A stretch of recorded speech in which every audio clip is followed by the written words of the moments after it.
우리가 신앙생활을 하다 보면 한 번쯤은 하나님을 봤으면 좋겠다 하는 생각이 듭니다. 그러면 우리 믿음 확실하게 더 믿음도 가질 수 있고 또 성경에서 또 많은 믿음의 조상들이 하나님의 영광을 보고 감격해하는 따는 그런 간증을 들으면서 하나님의 그 영광을 나도 한번 직접 체험했으면 좋겠다 그런 우리가 소원을 갖기도 합니다. 그런데 성경은 하나님은 영이라고 말씀합니다.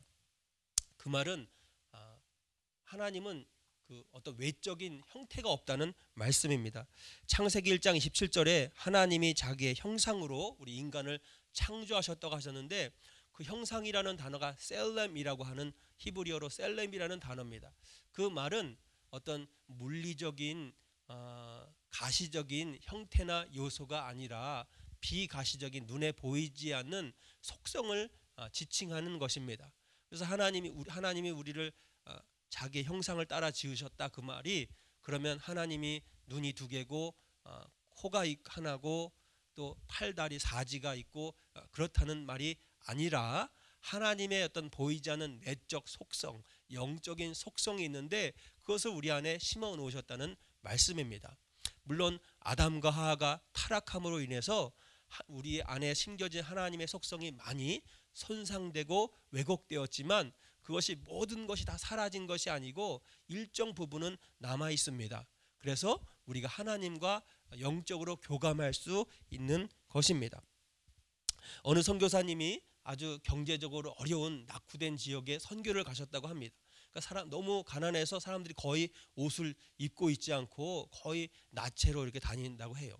근데 몇 년 동안을 그들에게 말씀을 전하고 복음을 전해도 별로 그렇게 귀담아 듣지 않더랍니다. 근데 어느 날 가만 생각해보니까 저들과 내가 너무 다르다 하는 생각이 들어서 그들과 똑같아지기 위해서 선교사님이 속옷 하나 남겨놓고 다 벗었답니다. 그리고 그 사람들하고 다 이렇게 똑같이 생활했더니 그분들이 말을 조금씩 듣기 시작하더래요. 그리고 복음을 받아들이고 교회에 나와서 예배도 드리고 하더래요. 주일이 되어서 예배를 드리려고 하는데 고민이 되었답니다.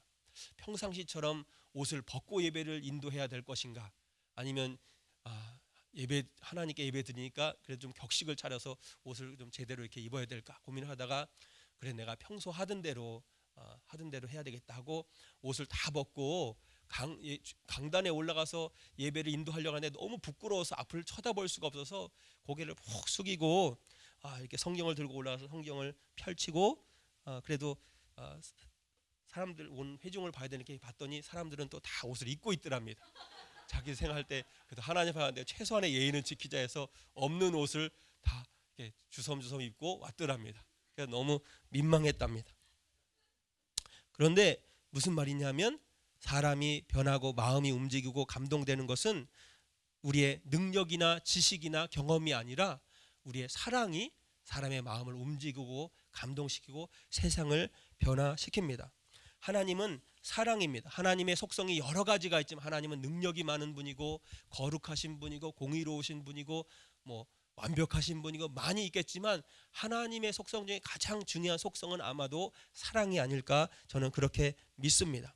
그래서 하나님이 계시는 곳에 우리가 눈으로 볼 수는 없지만 그러나 사랑이 있다면 그곳에 하나님이 임하시는구나 하나님이 역사하시는구나 알 수가 있습니다. 우리가 사랑을 할 때 또 하나님 우리 가운데 임하시는구나 하는 것을 알 수가 있습니다. 반대로 미움이 있는 곳에는 하나님이 계시지 않고 어둠이 있고 마귀가 있다고 생각이 됩니다. 그래서 성경적 표현을 쓰자면 사랑은 하나님의 형상이고 미움은 마귀의 형상이라고 말할 수가 있습니다. 오늘 저희가 읽을 말씀 중에 사랑하는 자들아 우리가 서로 사랑하자. 사랑은 하나님께 속한 것이니 사랑하는 자마다 하나님께로 나서 하나님을 알고 사랑하지 아니하는 자는 하나님을 알지 못하나니 이는 하나님은 사랑이심이라. 하나님이 사랑하시기 때문에 하나님을 모신 사람은 그 마음에서 사랑이 우러나게 됩니다. 마치 우리 마음에 샘물에 물이 가득 차면 우리가 노력하지 않아도 샘물이 저절로 흘러나오는 것처럼 우리 안에 하나님이 가득하게 되면 우리가 하나님을 깊이 알게 되면 경험하게 되면 우리 안에서 사랑이 저절로 흘러나오는 것 같습니다. 사랑의 원자탄이라는 책의 주인공인 손양원 목사님은 1902년에 경상남도 칠원이라는 곳에서 작은 마을에서 출생하셨습니다. 이분이 아버님은 독립운동 하시던 분이었습니다. 서울에서 중동 고등학교를 다니다가 미처 마치질 못하고 중퇴하시고 나중에 평양 신학교를 가셔서 목사님이 되셨습니다. 경상도 사람이 전라도 여수에 가서 애양원이라고 하는 문둥이들 마을에 문둥이 교회, 거긴 교인들이 다 문둥이만 있는 문둥이 교회 목사님이 되었습니다. 당시 일제시대였는데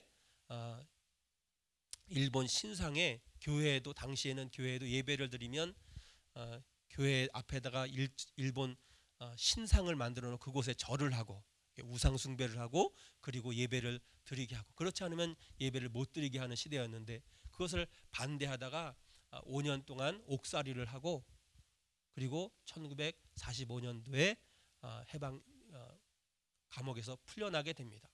그리고 1948년에 해방이 되고 나서 한국이 독립이 되었지만 당시에 막 여기저기서 활동하던 공산당에 의해서 자신의 두 아들이, 중학생, 고등학생 두 아들이 여수 반란 사건 때 공산당에 의해서 죽게 됩니다.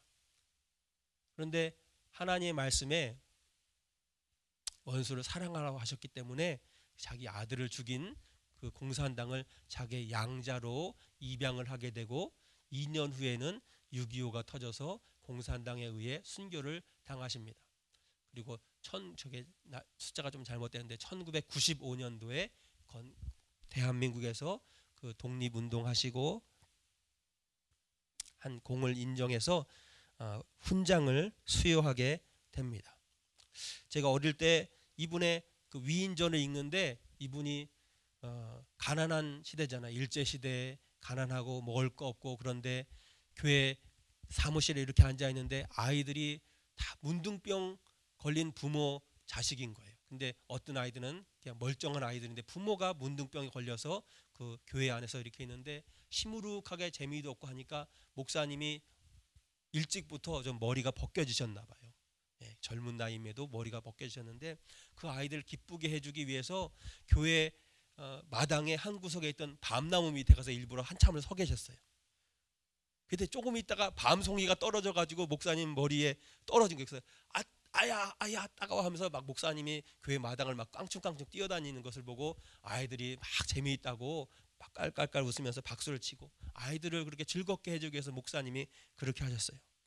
그리고 성도들의 병을 건강한 사람이 그 상처를 빨아주면 문둥병이 낫는다는 그런 소문을 듣고 목사님이 성도들의 그 환부를 빨아주신 분이었습니다.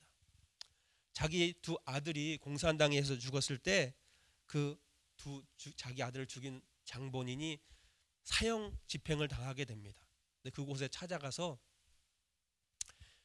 형을 집행하는 장교를 간신히 설득해서 사형 집행하는 것을 막고, 그리고 그를 아들로 받아들입니다. 그때 딸이 하나가 살아남았어요. 두 아들이 있고 또 막내딸이 있었는데 막내딸이 아버지에게 항의를 합니다. 아니 아버지, 아니 우리 두 오빠를 죽인 사람을 그냥 용서하면 되지 꼭 그 사람을 왜 양자로 받아들여야 됩니까? 그러면 아버지의 양자면 저한테는 나이로 볼 때 오빠가 되는데 내 두 친오빠를 죽인 사람을 내가 어떻게 오빠라고 부르며 그 사람하고 어떻게 같이 밥상을 마주하고 같이 밥을 먹겠습니까? 왜 그 사람을 꼭 우리 집에 양자로 드려야 됩니까? 그랬더니 손영환 목사님이 하나님께서 말씀에 원수를 용서하라고 할 뿐만 아니라 사랑하라고까지 하셨다. 그러니까 우리가 하나님을 잘 믿으려면 하나님 말씀대로 사랑까지 해야 된다. 그래서 그 사람을 내가 양자로 받아들이지 않으면 그 사람은 사형 집행 당하는데 그 사람 죽는 것을 내가 어떻게 보겠느냐. 그러면서 그 사람을 양자로 받아들입니다. 오늘날 우리가 실제로 보이는 가시적인 하나님을 보려고 애쓰지 않아도 됩니다. 하나님은 영이시기 때문에 물체로 나타나지도 않습니다. 어떤 분들이 하나님이 이런 모양으로 나타났다고 간증하는 것이 있지만 그것은 우리의 인간이 가시적으로밖에 볼 수 없는 우리의 한계 때문에 하나님이 임시로 그런 형상으로 잠깐 나타나신 것이지 하나님의 실제가 어떤 형상이 있는 것은 아닙니다. 하나님의 가장 하나님의 정확한 실제는 하나님의 사랑인 것입니다. 하나님이 그 사랑으로 이 우주를 창조하신 겁니다. 하나님의 능력이 너무 많아서 야 이놈들아 내가 얼마나 능력이 있는지 좀 봐라. 그러면서 하나님이 막 저 우주를 만드시고 별들을 만드시고 자 놀랬지? 내가 이렇게 능력이 많은 사람이야. 그렇게 하나님이 자랑하려고 우주 만물을 만드셨을까요? 그게 아니고 하나님 자신의 은혜를 우리에게 나누어 주시기 위해서 우주 만물을 만드셨어요. 하나님의 사랑이 이 우주를 존재하게 한 겁니다. 사랑이 있는 곳에 하나님이 있고요. 부모 간에 자식 간에 부자식 간에도 뜨겁게 사랑할 때 그곳에 하나님이 계십니다. 우리가 이웃을 사랑하고 돌봐줄 때 그곳에 하나님이 계십니다. 사랑이 역사하는 그곳에 하나님이 역사합니다. 그런데 하나님의 사랑이 가장 잘 나타난 사건이 장소가 예수 그리스도의 십자가의 사건입니다. 하나님의 아들 예수 그리스도가 저 높은 천국을 버리시고 인간의 몸을 입고 이 땅에 내려오신 것입니다. 오늘 읽은 말씀에 요한일서 4장 9절로 10절에 하나님의 사랑이 우리에게 이렇게 나타난 바 되었으니 하나님이 자기의 독생자를 세상에 보내심은 저로 말미암아 우리를 살리려 하심이니라. 사랑은 여기 있으니 우리가 하나님을 사랑한 것이 아니요 오직 하나님이 우리를 사랑하사 우리 죄를 위하여 화목제로 그 아들을 보내셨음이니라고 말씀하셨습니다.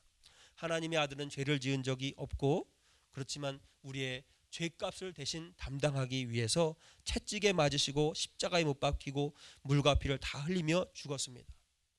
그분이 우리의 죄값을 대신 당하셨는데 그것을 위해서 우리가 한 일은 아무것도 없습니다. 오히려 하나님을 알지 못하고 부지불식간에 하나님을 대적하고 하나님의 원수 노릇한 것 외에는 예수님이 십자가를 지게 하시는데 우리가 도움이 될 만한 공헌을 한 것은 아무것도 없습니다. 우리가 공헌을 했다면 오히려 하나님의 원수 노릇한 것밖에는 없습니다. 그래서 로마서 5장 8절에 우리가 아직 죄인 되었을 때에 그리스도께서 우리를 위하여 죽으심으로 하나님께서 우리에게 대한 자기의 사랑을 확증하셨느니라. 하나님이 우리가 죄인 되었을 때 사랑하셨습니다. 의인을 사랑하고 칭찬하고 상 주고 박수 쳐주는 것은 이해가 됩니다. 의인은 사랑해주고 인정해주고 박수치고 그래야 됩니다. 죄인은 어떻게 될까요? 정죄하고 벌을 내려야 됩니다.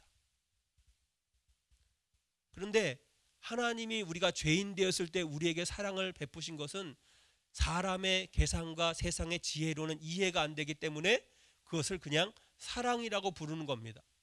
사랑이 외에는 달리 어떻게 설명할 방법이 없기 때문에 죄인을 사랑한 것이 죄인을 위해서 자신의 아들을 주는 것이 그것이 세상의 어떤 지혜로도 인간의 계산으로 답이 나오지 않기 때문에 그냥 사랑이라고 부르는 것입니다. 그런데 하나님의 사랑은 그냥 감정이 아니라 그것은 실제적으로 역사하는 사랑입니다. 내가 저 사람을 좋아한다, 사랑한다 그냥 마음의 감정만 품고 있는 것이 아니라 하나님의 사랑은 특이한 속성이 있는데 그것은 실제로 역사하는 속성이 있습니다. 세 가지 속성이 있는데 첫 번째로 허물을 덮어주는 속성이 있습니다. 하나님은 우리의 허물을 그 사랑은 허물을 덮어주는데요. 그냥 덮어주는 게 내가 내 죄를 용서한다 그게 아니라 본인이 스스로 우리의 죄의 값을 다 치르시는 거예요. 우리가 받아야 될 벌을 다 받으시는 거예요. 일사부재리 원칙이라고 하죠. 어떤 죄에 대해서 한번 죄값을 받으면 그 죄에 대한 또 죄값을 물을 수가 없는 거예요. 죄값을 치렀기 때문에. 죄값을 그 어떤 한 죄에 대해서 죄의 행동에 대해서 죄값이 치루어졌기 때문에 다시 죄값을 물을 수가 없는 거예요. 그런데 우리의 죄값을 하나님의 아들 예수 그리스도가 다시 다 담당하셨기 때문에 우리에게 대해서 죄값을 물을 수가 없는 것입니다. 우리가 머리로 생각한 나쁜 죄를 위해서 머리에 면류관을 쓰시고 우리가 손으로 했던 모든 죄값을 치르기 위해서 손에 못 박히시고 우리의 발로 가지 말아야 할 그곳에 간 죄를 감당하기 위해서 예수님께서 발에 못 박히셨습니다. 그리고 우리의 죄 때문에 우리가 당해야 될 모든 질병과 죄의 저주의 값을 예수님이 자신에게 다 담당하셨습니다. 우리의 죄값뿐만 아니라 우리의 죄로부터 오는 저주와 형벌도 예수님이 다 담당하셨습니다. 부모하고 남하고 무엇이 다를까요? 어떤 사람이 어떤 나쁜 죄를 저질러서 TV에 나왔다고 해요. 거기에 기자도 그렇고 주변에 있는 사람들도 그렇고 다 그 사람을 손가락질합니다. 그럼 부모는 어떻게 할까요? 다른 사람들과 다 똑같이 동참해서 그 사람을 막 손가락질할까요? 부모는 그러겠죠. 쟤는 저런 애가 아닙니다. 제가 어릴 때 얼마나 착했는지 모릅니다. 아이들하고 사이좋게 지내고 선생님 말씀도 잘 듣고 저한테도 얼마나 잘한 애인지 모릅니다. 제가 친구를 잘못 만나서 그런 것 같습니다. 제가 어떤 잘못된 순간에 잘못된 그런 장소에 있어서 그랬던 것 같습니다. 쟤는 절대 그런 사람이 아니고 착한 사람입니다. 남들은 다 그 사람을 손가락질할지라도 부모는 그렇게 하지 않겠죠? 왜 그럴까요? 부모의 마음에는 그를 향한 사랑이 있기 때문에 그렇습니다. 우리 하나님도 우리를 부모의 심정으로 우리가 죄가 있다 할지라도 우리를 손가락질하시는 것이 아니라 우리의 죄를 덮어주시는 거예요. 아비가 자식을 불쌍히 여긴 같이 여호와께서 자기를 경외하는 자를 불쌍히 여기시나니 이는 저가 우리의 체질을 아시며 우리가 진토임을 기억하심이로다. 우리는요 진흙 한 덩어리밖에 안 되는 겁니다. 우리가 어떤 세상의 어떤 능력과 사회적인 위치와 어떤 부나 어떤 무엇을 우리가 쥐고 있다 할지라도 그러나 우리의 본질은 그냥 흙 한 덩어리인 것 뿐입니다. 우리가 흔히 잘못 오해하는 것이 있는데 예수 믿으면 의인이 된다고 생각을 합니다. 예수 믿으면 의인이 될까요?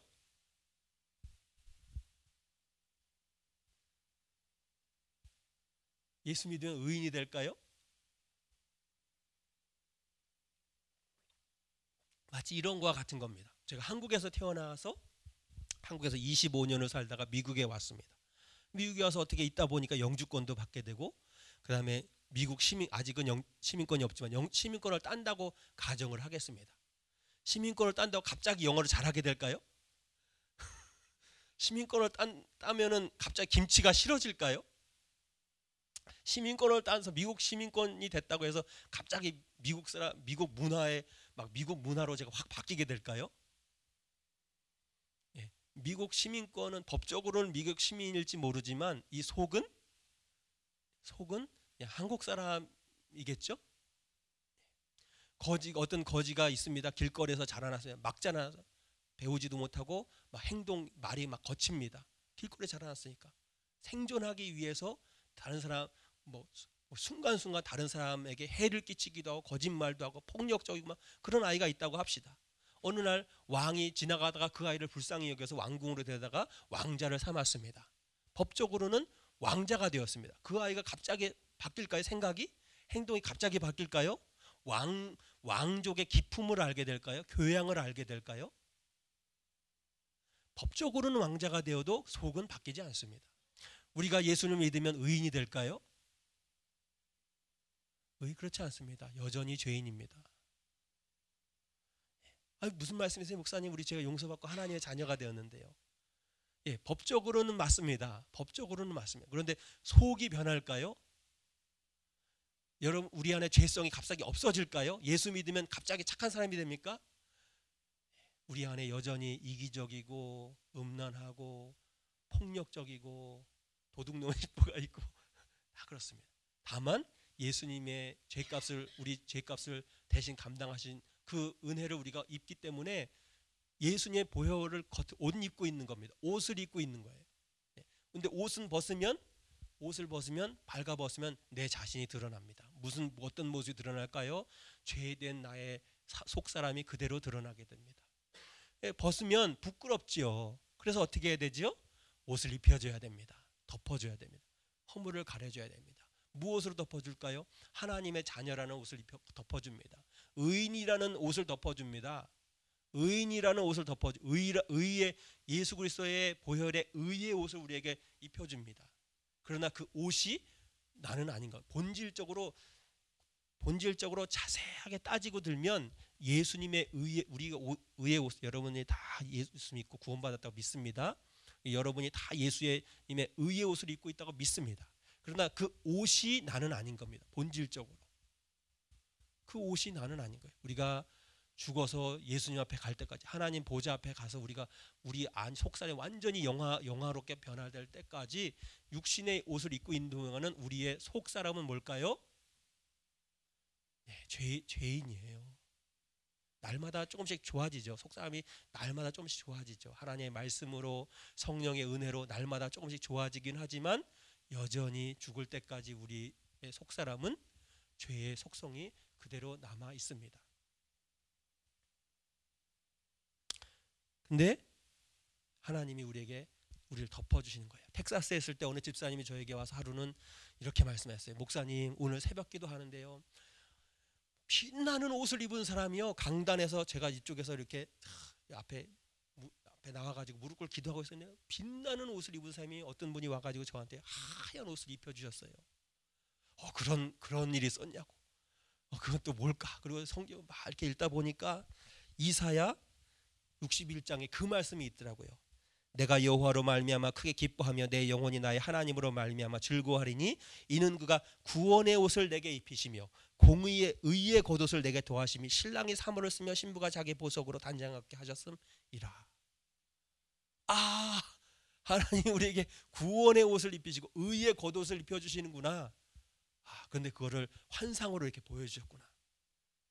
놀랍죠. 하나님이요, 우리가 죄인이거든요.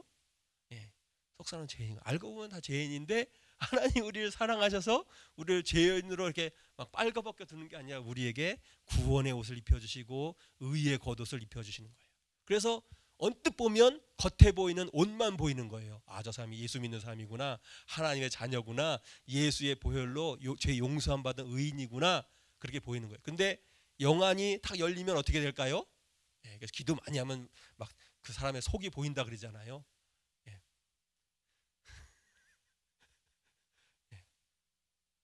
근데요, 그거보다 더 영안이 열리면 하나님께서 우리에게 구원의 옷을 입혀주신 하나님의 그 사랑을 보게 되는 거예요. 진짜 영안이 조금 열린 분은 우리 속에 있는 죄성을 보게 되고, 더 영안이 더 열린 분은 그럼에도 불구하고 우리에게 구원의 옷과 의의 겉옷을 입혀주신 하나님의 사랑을 보게 되는 거예요.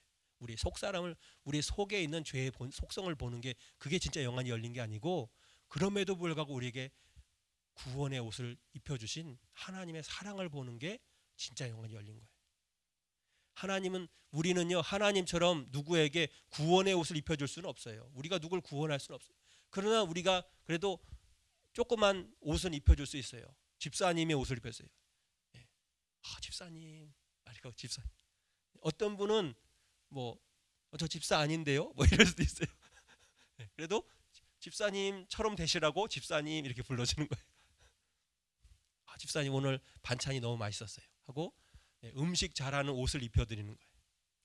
구원의 옷에는 한참 못 미치죠. 어떻게 구원의 옷이나 하나님이 하시는 구원의 옷이나 의의 겉옷에는 한참 못 입히지만, 그러면 우리 속에 있는 속을 다 이렇게 드러내야 되겠어요? 그건 하나님이 하시는 일이 아니라 그랬죠. 하나님은 덮어주시는 분이고 옷을 입혀주시는 분. 우리 안에도 우리가 그러한 사랑을 받았다면, 하나님이 나에게도 그러한 사랑을 주셨다면, 우리도 그 하나님의 사랑을 본받아서 누군가에게 조그만 옷을 입혀줘야 되겠죠. 그 사람의 허물을 덮어줘야 되겠죠. 부족함을 덮어줘야 되겠죠.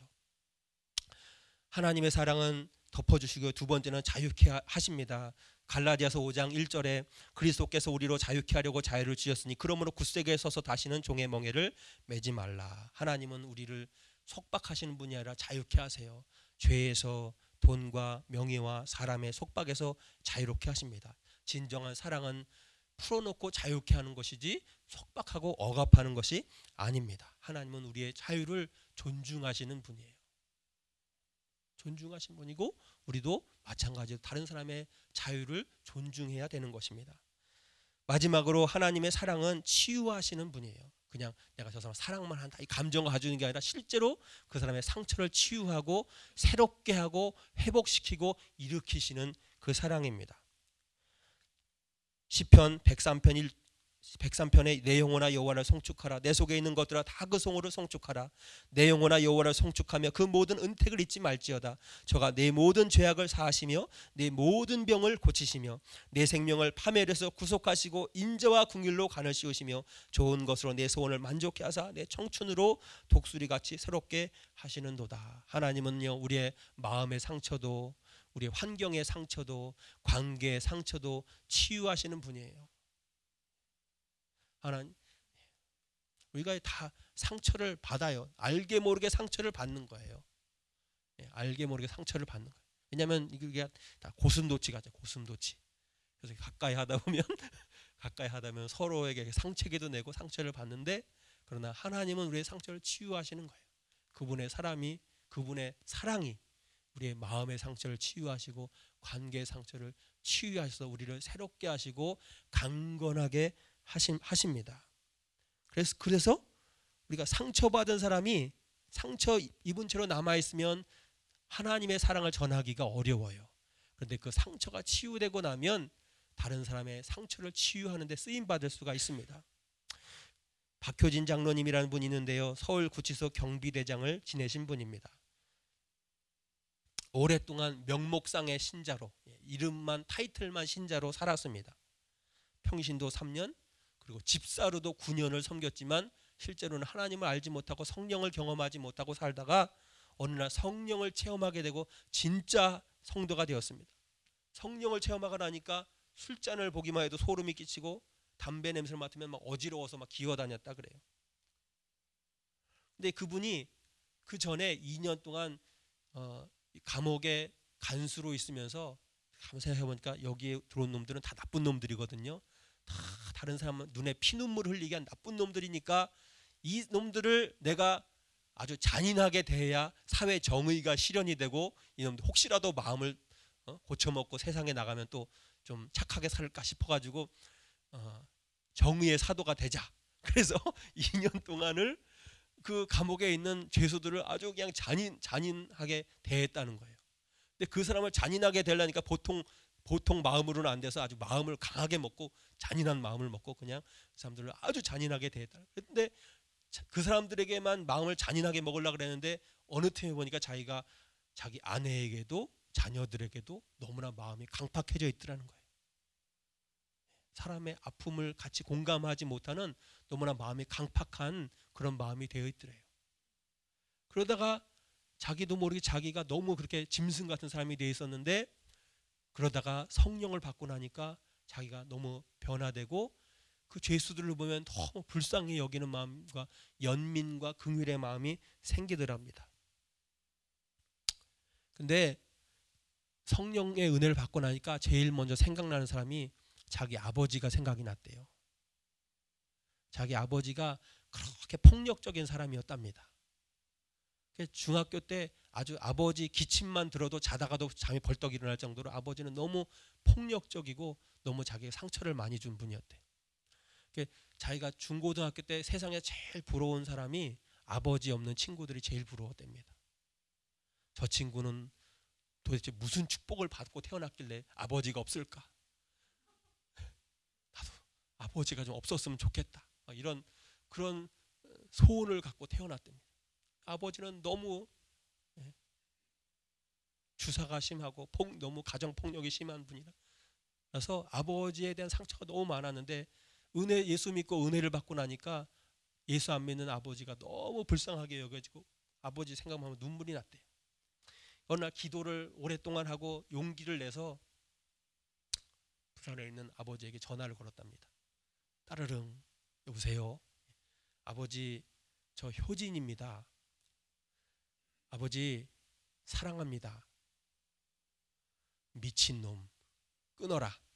그러다 무슨 부자간의 대화가 이렇게 싱겁게 끝나. 역시 우리 아버지는 안 바뀌는구만 이러고. 그리고 나서도 계속 기도하고 아버지를 전도했답니다. 아버지가 얼마 전에 예수님을 영접하고 침례도 받으시고 그랬대요. 그리고 나서 아들에게 이렇게 얘기하더래요. 효진아, 옛날에 네가 전화했을 때 내가 미친놈이라고 했던 것은 욕이 아니다. 그러고 나서 내 마음이 얼마나 기뻤는지 모른다. 기원에 가서 바둑을 두다가도 그 생각만 하면 막 저도 좋고 이겨도 상관없고 저도 좋고, 밥을 먹다가도 그 생각을 하면은 내가 뭘 먹는지도 모르고 기분이 좋아서 밥을 한 그릇 다 먹었단다. 자다가도 갑자기 그 생각이 나면 막 너무 마음이 기뻐서 잠을 잘 수가 없어서 마당에 나가서 한참을 걸어다니고 그 말이 내 귓가에서 얼마나 맴돌았고 내가 마음이 얼마나 행복했는지 모른다. 그렇게 고백하더랍니다. 하나님의 사랑뿐만 아니라 사람의 사랑도 사람을 변화시킵니다. 마음을 움직이고 세상을 변화시키는 것은 우리의 능력이 아니고 우리의 지식도 아니고 경험도 아니고 우리의 사랑입니다. 그리고 그 사랑을 우리가 하나님으로부터 받았습니다. 우리는 그런 사랑을 받은 존재들입니다. 이 시간에 우리 들은 말씀 장각 기억하면서 기도하겠습니다.